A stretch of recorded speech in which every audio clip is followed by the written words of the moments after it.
Well, we had a real lackluster session today as investors brace for the earnings parade, led by Apple, and I got to tell you something, we didn't brace hard enough. The consensus was for bad news. We got a lot worse. Apple now, as you can see, getting smoked in the aftermarket. The company missed the consensus on estimates, revenue, earnings. iPhone sales plunged. You hate to say that when it's 50 million, but remember a year ago they sold 61 million of these things. Gross margins collapsed more than expected. And then there's the guidance for the current quarter. We're talking significantly below Wall Street expectations. Moreover, well, those sales in China were a huge disappointment, even if you make allowances for a strong dollar. Now, management trying to minimize the damage to the stock, which is down about 40 billion bucks in the aftermarket. There's a big dividend increase, also a larger share buyback. Now, remember, Apple, the stock, doing pretty well. Then last May, it topped out around $132 a share.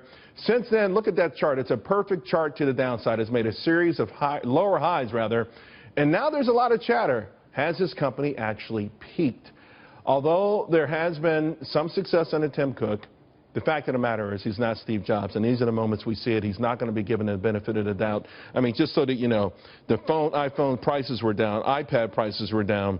So it's just about pricing power and all the other things. So technically, let's take a look at this stock technically. On the downside tomorrow, your 50-day moving average is right around $94. I think that must hold. If you're a short-term investor, you probably flee the stock. But at some point, I'm telling you right now, I think smart money will look to buy the stock, but not tomorrow. You got to let the dust settle. And I'm thinking as the company approaches the launch of its new iPhone, that may be time to add to it or start a new position. Certainly, many people will consider that the last hope. Apple shareholders, we have the company tomorrow to see what the reactions are. And I got to tell you something, it could get worse than it is right now. You've got the conference call. We'll see what happens. Remember, there have been some great comebacks recently in these conference calls. But right now, the carnage is heavy. And it's not just Apple, by the way. In the aftermarket, eBay, Twitter, Chipotle Mexican Grill, Buffalo Wild Wings, all getting slaughtered. I didn't have enough time. There's a lot of work. I'll be up long tonight.